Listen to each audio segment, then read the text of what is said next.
তো জীবন গড়বা কেমন? পৃথিবীও যদি কেউ সুন্দর করতে হয়, আখেরাত, দুইটাই, তাহলে যৌবনের সময় গোল্ডেন টাইম, গোল্ডেন পিরিয়ড, সোনালী সময়। কেউ যদি নিজে নিজে ভাবে যে আমি আল্লাহ চাহে তো একটা ভালো চাকরি করব, ভালো একটা ব্যবসা করব, আমি ভালো টাকা রোজগার করব, একটা ভালো বংশীয় মেয়ে বিয়ে করব, একটা ঘর দুয়ার করবো ইনশাআল্লাহ, সমাজে একটা ভালো অবস্থান নিয়ে চলবো, তাহলে এই দুনিয়ার এই পরিকল্পনাটাও যদি কেউ করে, তাহলে তাকে যৌবনে তার সময়টা কদর করে মেহনত করতে হবে। আবার সে যদি ভাবে আমি জাহান্নাম থেকে বাঁচবো, ডান হাতে আমলনামা নেওয়ার চেষ্টা করব, মিজানের পাল্লায় আমার নেকি যেন ভারী হয়, আমি চেষ্টা করব ফুলসিরাত যেন বিজলির গতিতে পার হইতে পারি, আমি চেষ্টা করব, তাহলে এর জন্য জাহান্নাম থেকে বাঁচা, জান্নাতে যাওয়া, খোদার কসম যৌবনেই চেষ্টা করতে হবে। 60 বছর বয়সে তো আর দুর্বলতার সময়, এই সময় তো কুলাইয়া পারে না, উনি একটা করলে আরেকটা ধরতে পারে না। ইচ্ছা থাকলেও বয়স্ক মানুষ তো হাজারো স্বপ্ন, ইচ্ছা বাস্তবায়ন করতে পারে না, বার্ধক্যের দুর্বলতার কারণ। দুর্বলতার কারণ মন তো অনেক কিছু তখন চায়, কিন্তু শরীর, সম্পদ, উপার্জন সবকিছুই তখন কমে যায়। ফলে আর ইচ্ছে থাকলো তার হাতে শক্তিও নাই, পকেটে টাকাও নেই, পকেটে টাকাও নেই। আল্লাহ তাআলা তোমাদেরকে বুঝার তৌফিক দান করেন। নিজেদের এই হায়াতের কদর করো ভাই, কদর করো। সুস্থ সবল পূর্ণ শক্তির সময়টাকে কাজে লাগাও, কাজে লাগাও। দুনিয়াও গড়ো, আখিরাতও গড়ো। আল্লাহ তাআলা তৌফিক দেন। নবীজি সাল্লাল্লাহু আলাইহি ওয়াসাল্লাম যখন বলতেছিলাম মক্কার জীবনে যখন কালেমার দাওয়াত দিতেন, মানুষদেরকে আল্লাহর দিকে ডাকতেন, মক্কার কাফেরদেরকে, তখন নবীজি বিশেষভাবে দাওয়াতের কথা বললে, আল্লাহর কথা বলতে গিয়ে দুইটা কথা বলতেন। একটা হলো ঈমান গ্রহণ করিলে, কালেমা গ্রহণ করিলে জান্নাতের পুরস্কার কি হবে সেটাও শুনাইতেন। আবার গ্রহণ না করলে আল্লাহর আযাব কি হবে দুনিয়াতে এবং আখিরাতে সেটাও বলতেন। মানে নবীজি জান্নাতের সুসংবাদও দিতেন, আবার জাহান্নামের ভয়ও দেখাইতেন, আযাবের ভয়ও দেখাইতেন। কিন্তু মক্কার কাফেরদের একটা বদভ্যাস ছিল, যখনই নবী সাল্লাল্লাহু আলাইহি সাল্লাম আযাবের কথা বলতেন, জাহান্নামের আযাব, দুনিয়ার আযাব, তখন তারা বিদ্রুপ করত, ঠাট্টা করত, টিটকারি করত। আরে না, এটা হইতো না, হুদা এরম কয়, এগুলো বলেই। এখানে আছে আতাইদানিনি আন উখরাজা ওয়া কাদ খালাতিল কুরুন মিন ক্বাবলি, 26 পারায় সূরা আহকাফের মধ্যে আছে। এক নাফরমান সন্তান, তার পিতা মাতা তাকে দিবানিশি আল্লাহর প্রতি ঈমান আনতে বলতো, আর ওই সন্তান বলতো, মা বাবা তোমরা বুঝি আমারে এই আখিরাত পরকালের ভয় দেখাও, আখিরাত আর পরকালে আবার সবগুলো মানুষ ফিরে আসবে হাসরের মাঠে। তো এই পর্যন্ত কত মানুষ যুগে যুগে অতিবাহিত হইয়া মরে গেল, কই তারা দিক কেউ ফিরে আইলো না, আমি কিত্তাম মরলে ফিরাম। এভাবে বিদ্রুপ করত। আবু লাহাব নবীজি সাল্লাল্লাহু আলাইহি সাল্লামের প্রচন্ড বিরোধিতা করত। তো ওর সমবয়সী কিছু সাহাবী যারা নবীজির সাহাবী ছিল, ওরা মাঝে মাঝে বলতো, আবু লাহাব, সে হাত নাড়তো বেশি। আবু লাহাবের বদভ্যাস ছিল নবীজির পিছনে পিছনে যাকেই নবীজি কালেমার দাওয়াত দিতেন, সে তাকে পিছন থেকে এরকম হাত নাড়া নাড়া নিষেধ করতো, মানে শূন্য না, এটি শূন্য না। তো সাহাবীরা তাকে বলতো, আবু লাহাব, আল্লাহ তো ইচ্ছে করলে তোমার হাতে আযাব দিতে পারে, হাত অবশ হইয়া যাইতে পারে। তখন সে, তাফসীরের মধ্যে আছে, আবু লাহাব পরের দিন সকালবেলা ওই সাহাবাদের এই কয়েকজনকে কাছে গিয়া বলতো, এই দেখো হাত, এ কিচ্ছু হয়েছে না, সাও তুমি যে কইলা আযাব দিব, কই আযাব কই, আমার হাত দিয়ে ঠিকই আছে। এত বড় গাদ্দার আছে, এত বড় বেয়াদব। এ ঠিক এরকম নবীজি একদিন এই মক্কার কাফেরদের সামনে আযাবের কথা বলছেন, যে দেখো আল্লাহর আযাব আসবে দুনিয়াতেও আখিরাতেও। আল্লাহ কাউকে নূহ আলাইহিস সালামের জাতিকে পানির আযাব দিয়া ধ্বংস করে দিছে, লূত আলাইহিস সালামের জাতিকে পাথরের বৃষ্টি বর্ষণ করে মাটি উল্টায়া ধ্বংস করে দিছে, এভাবে সব শুনাইছেন।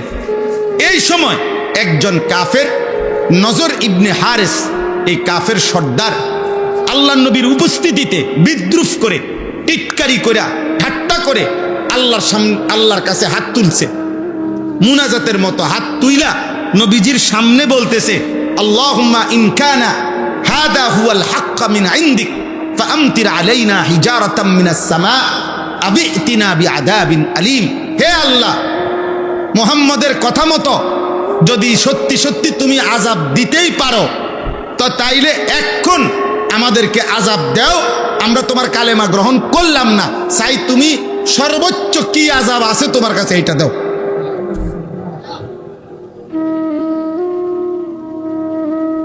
চিন্তা করছেন কেমন গাদ্দার? কারো ব্যক্তিগত যোগ্যতায় কেউ হেদায়েত পায় না, এই বিষয়টা শুধুই কেবল আল্লাহ তাআলার ফয়সালা। ফাইন্নাল্লাহা ইউদিল্লু মান ইয়াশা ওয়া ইয়াহদি মান ইয়াশা। আল্লাহ বলে নিশ্চয়ই আল্লাহই যাকে চান গুমরাহ করে, আল্লাহই যাকে চান হেদায়েত দেন। ফালা তাযহাব নাফসুকা আলাইহিম হাসারাত।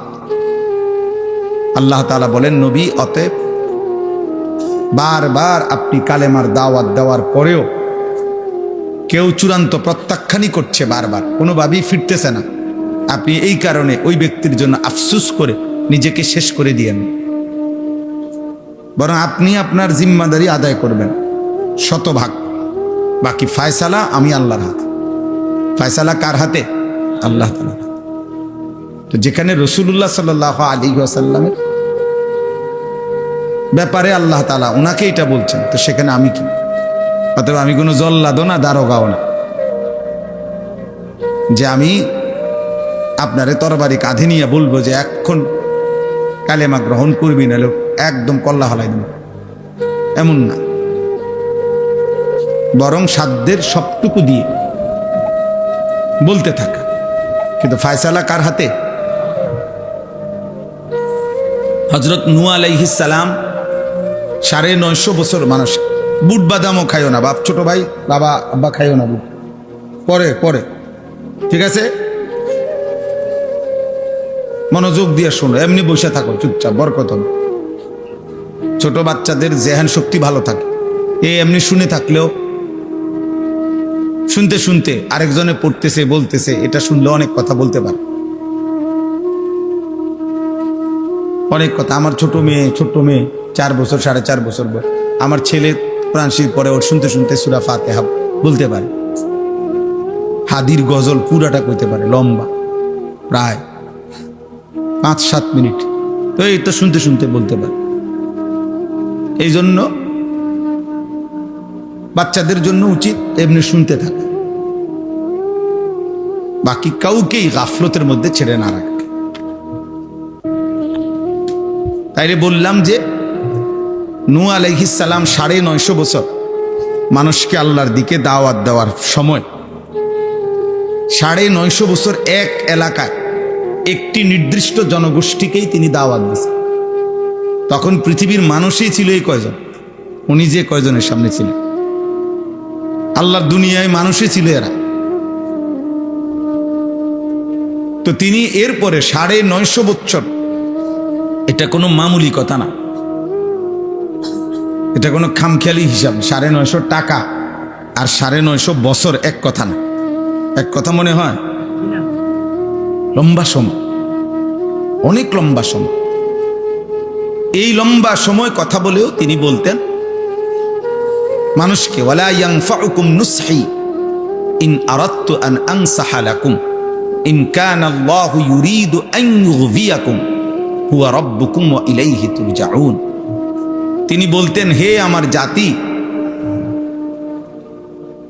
আমি আমার নসিহত দিবা রাত্রি তোমাদেরকে আল্লাহর দিকে ডাকা, এটা কোনোই উপকারে আসবে না যদি আল্লাহ তোমাদের জন্য গুমরাহি, জাহান্নাম, পথভ্রষ্টতা আল্লাহ চেয়ে থাকে, তাহলে আমার নসিহত দিয়ে কোনো কাজ হবে না। হুয়া রাব্বুকুম, তিনিই তোমাদের রব, ওয়া ইলাইহি তুরজাউন, শেষমেশ তোমাদেরকে তার কাছেই ফিরে যেতে হবে। অতএব কোন নওজোয়ান তুমি আমারে অবজ্ঞা করলা, টিটকারি করলা, ফেলে দিলা, উড়াই দিলা, কোনো অসুবিধা নাই, কারণ বিচার কোনো আমার কাছে না। তোমার বিচারও আমি করব না, আমার বিচারও তুমি করবা না, কাজে কোনো সমস্যা নাই, কোনো অসুবিধা নাই। এতে প্রত্যাখ্যান করলেও সমস্যা নাই, গ্রহণ করলেও কি নাই, সমস্যা নাই। মূলত যার কাছে ফিরতে হবে তার সাথে বোঝাপড়া করতে হবে, তিনি মহান আল্লাহ। অতএব আমাকে ফাঁকি দিলে, বাবা মাকে ফাঁকি দিলে, এই সমাজ এই দেশকে ফাঁকি দিলে, কোনো ফাঁকিবাজ, কোনো পাপী যদি মনে করে সে চালাক, না, এটা চালাকির কিছু নেই। ওরা দেখলেও তেমন কিছু নাই, না দেখলেও তেমন কিছু। দুনিয়াবি কিছু ধমক, কিছু শাস্তি হইতে পারে, আবার নাও হইতে পারে, কিন্তু চূড়ান্ত মালিকের হাত থেকে ছুটবা কেমন? রবের কাছ থেকে ছুটবেন কেমন? আল্লাহ তাআলার পাকড়াও থেকে ছাড় পাবেন কিনা? আল্লাহ তাআলা কোরআনুল কারীমের মধ্যে বলছে, ইসরাফিল যখন ফু দিবে তো মানুষগুলো দিক বেদিক ছুটতে থাকবে। ইয়াকুলুল ইনসানু ইয়াউমাইদিন আইনাল মাফার। আর মানুষ তখন অস্থির, পাগল, মাতাল হয়ে একজন আরেকজনকে জিজ্ঞেস করবে, আজ পালাবো কোথায়? ভাই তুমি বলো, আমি কোথায় দাঁড়াবো? সে বলবে আমারও জানা নাই, কারোই জানা নাই। কাল্লা লা ওয়াজার। আল্লাহ বলছে, না না বান, আজ কোথাও কোনো আশ্রয় নাই, জমিনের উপরে আর থাকা যাবে না। ইলা রব্বিকা ইয়াউমাইদিনিল মুস্তাকার। আজ শুধুই কেবল তোমার রব আল্লাহর কাছেই আশ্রয়, আল্লাহর কাছেই আশ্রয়। অতএব এটা জরুরি। এই কোরআন সুন্নাহর কথা, ওয়াজ মাহফিলের কথা, মসজিদের জুম্মার বয়ান, ওলামায়ে কেরামের নসিহত, চোখের পানি, আউলিয়ায়ে কেরামের দরদ মাখা বয়ান, এই সব কিছু দোস্ত আল্লাহর পক্ষ থেকে মূলত বলা, কিন্তু মূল ফায়সালা কার হাতে? ইব্রাহিম আলাইহিস সালাম এবং উনার আব্বা আজর, তো উনারাও বাপ পুত। ইব্রাহিম আলাইহিস সালাম, ইসমাইল আলাইহিস সালাম, উনারাও বাপ পুত। বুঝেন নাই হিসাবটা? কিন্তু এই বাপ পুত্র লক্ষবার চেষ্টা করছে বাবাকে ইমানদার বানাইতে, কিন্তু আল্লাহ তাআলা হেদায়েত দেন। আবার এই বাপ সন্তানকে ছোট্টবেলাতেই বলছে আল্লাহর কথা, যে আমি তোমাকে স্বপ্নে দেখছি, আল্লাহর হুকুমে জবাই করতেছি, তুমি কি বলো? ছেলে বলতেছে, নিঃসন্দেহে নিশ্চিন্তে আপনি আমার আল্লাহর হুকুম পালন করেন। তাহলে কি আশ্চর্য চিত্র! ইব্রাহিম আলাইহিস সালাম, তিনি তার পিতা, ওনাকে লক্ষবার বলেও চেষ্টা করেলো, কিন্তু হেদায়েত মিলল না। আবার ছোট্ট বাচ্চা 8 বছর 12 বছর না হইতেই সেই ইব্রাহিম আলাইহিস সালামেরই সন্তান, সে আল্লাহকে চিনল। তাহলে ফায়সালা মূলত কার? আল্লাহ তাআলা। ফায়সালা মূলত আল্লাহ তাআলা। ইউসুফ আলাইহিস সালাম ছোট্টবেলাতেই ঘর হারা, একবার কূপে ফেলে দিল। এরপরে বণিক দল ওনারে বাজারে নিয়ে গেল, ভাইয়া তোমরা এগুলো ঠিকঠাক করতে করতে আমার টাইম শেষ হয়ে যাবে, ঠিক 45 বা 50 যখন বাজবে আমার বয়ান শেষ হয়ে যাবে, আমি 10টার ভিতরে গাড়ি তুলবো আবার ইনশাআল্লাহ। অতএব দয়া করে স্বেচ্ছাসেবক হোক, যেই হোক, প্রত্যেকেই চেষ্টা করেন এই অল্প একটু সময় কথা শুনতে, সময়টুকু কাজে লাগাইলে ফায়দা হবে। এই জন্য বললাম,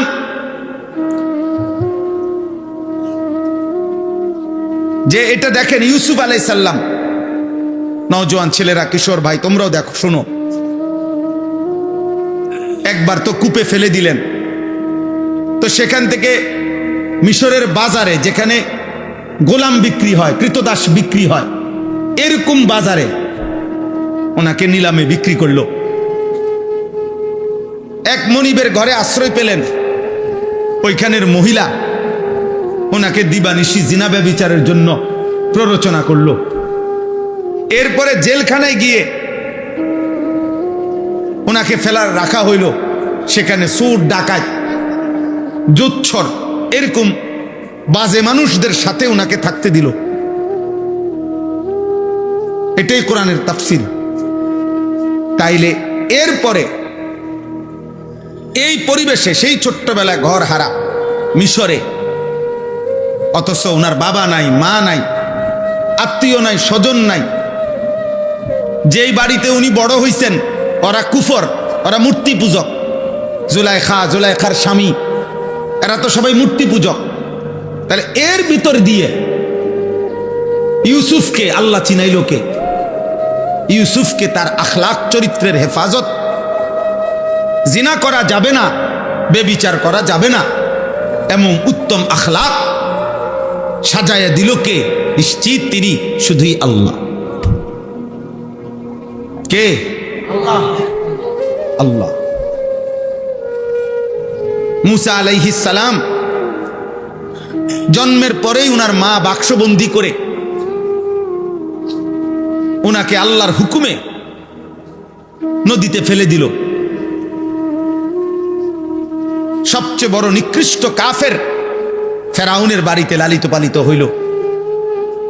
অথচ সেই তিনি যখন ফেরাউনের এলাকার থেকে চলে গেলেন ভিন্ন অঞ্চলে মাদায়েন, তখন আল্লাহর কাছে দোয়া করলেন, আল্লাহ রব্বি ইন্নী লিমা আনজালতা ইলাইয়া মিন খাইরিন ফাকির। আল্লাহ, আমি এক অসহায় ভিন দেশে আসছি, আমার এখানে কেউ নাই, আপনি আমার কাছে যা দিবেন এই মুহূর্তে আমার খাদ্য, আশ্রয় সবটার প্রতি আমি বড় ফকির, আমি বড় অভাবী, আমি আপনার দিকে মুখাপেক্ষী। তাহলে এই ছোট্ট জন্মের পর থেকে যে ফেরাউনের ঘরে লালিত পালিত হলো, অথচ তিনি আল্লাহ চিনলেন কেমনে? আল্লাহর কাছেই চাইতে হয়, এটা বুঝলেন কেমনে? ওনারে কে শিখাইলো, কে বুঝাইলো? এটা করলো কে? শুধুই আল্লাহ। আল্লাহর ফয়সালা। নূহ আলাইহিস সালাম নবী ছিলেন, অথচ ওনার স্ত্রী শেষ মুহূর্ত পর্যন্ত কাফের ছিল। কার ফয়সালা? লূত আলাইহিস সালাম নবী ছিলেন, অথচ শেষ মুহূর্ত পর্যন্ত ওনার স্ত্রী আযাবের মুহূর্তেও কাফের ছিল।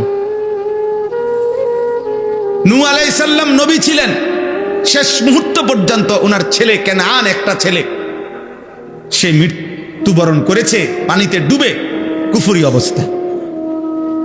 তাহলে নবীর সন্তান হওয়ার পরেও হেদায়েত মিলল না। কার ফয়সালা? আল্লাহর ফয়সালা।